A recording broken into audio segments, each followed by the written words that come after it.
In Friday's forecast. Hutch? Yeah, we are keeping our eyes on the skies for potentially severe weather throughout the valley. Tonight, things quiet, as you mentioned, Stephanie. Temperatures in those upper 60s and low 70s throughout the evening. But here is what we're concerned about as we head into the day tomorrow. There is a slight risk of severe weather for all of the areas in yellow, including the eastern third of North Dakota and the Red River Valley of Minnesota, and an enhanced risk of severe weather well out to our west, and even a marginal risk out in Minnesota. What does this mean? Well, there's going to be several rounds of possible storms tomorrow, some in the morning, some in the afternoon, and yes, overnight into your Saturday as well.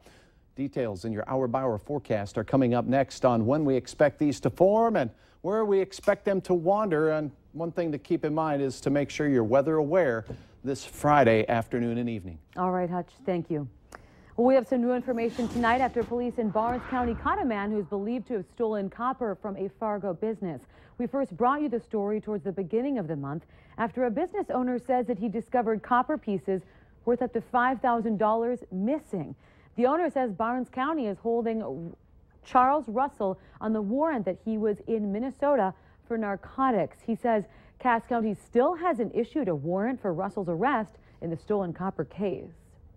Too many jobs, not enough people. It's been a problem in the valley for several years, but today a new 100-page report shows how bad the workforce shortage is and what our area needs to do to fix it. More than 6,000 jobs need to be filled in Cass and Clay counties alone. That's according to a new study.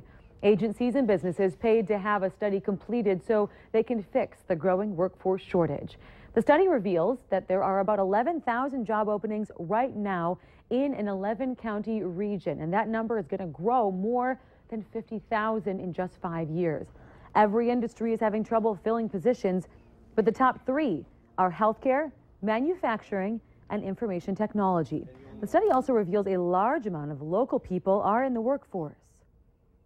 Labor attainment rate is high, meaning all those people that are able and willing and ready to work, 75% of them are already working.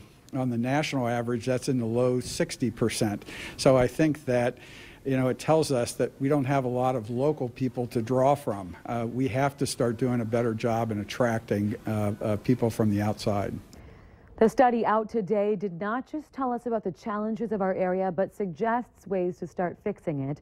Coming up at 6 o'clock on Valley News Live, we're going to tell you what the plan is and how it will take you to help fix it. If you want to read the full report, you sure can. We have it on valleynewslive.com. Not former inmates, returning citizens. That's how organizers of a picnic event categorize people released from the Cass County Jail who have re-entered the community. Those same organizers say it benefits everyone when a returning citizen is able to change their behavior.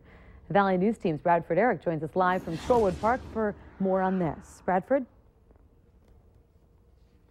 Stephanie, people are filling the picnic tables and the grill is fired up here at the picnic, but it wasn't always sunshine and smiles for many people at this event. The Second Chances Picnic is a celebration of former Cass County Jail inmates who've been released and changed their lives. It's men and women that grew up in an unhealthy home, and if they can now make healthier choices, then they're going to raise their children differently. Jerry Leach is part of the Jail Chaplains, a group helping put the event on at Trollwood Park. She says everyone benefits when someone returning from prison decides they want to change. And the centerpieces, the bows tied, and the working together make it possible. In ways, the Jail Chaplain volunteer team becomes family for the returning citizens. In more ways than one, family is at the center of this celebration. There's actually a wedding happening right here behind me at this event. Melvin and Nunda are tying the knot.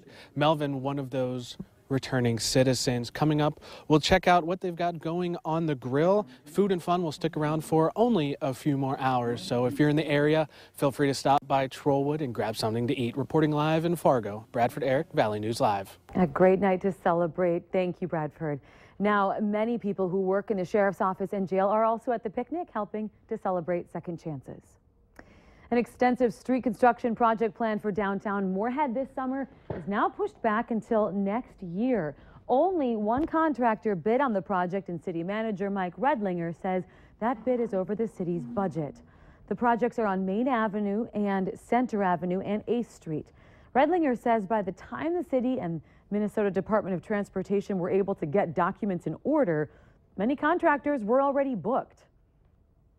Many people were committed and had already made commitments through fall of 15. So we think that by going back out in the fall, as people are planning their work for 2016, it's probably a better time. And we look forward to rebidding it. We look forward to trying to get a more competitive environment so we can get out there and get at it next year. Along with the road and traffic light projects, sidewalk improvements are also planned for downtown Moorhead. Friends and family are coming together to help save a life. Tonight, they're hosting a benefit in Ethan Knutson's honor. He's fighting a battle of grade 4 glioblastoma cancer. Now, the event kicks off at 5:30 at the Carl Ben Eielson Middle School. Silent auction items will be available to bid on. Lend a Hand is also matching funds up to $5,000 for the family.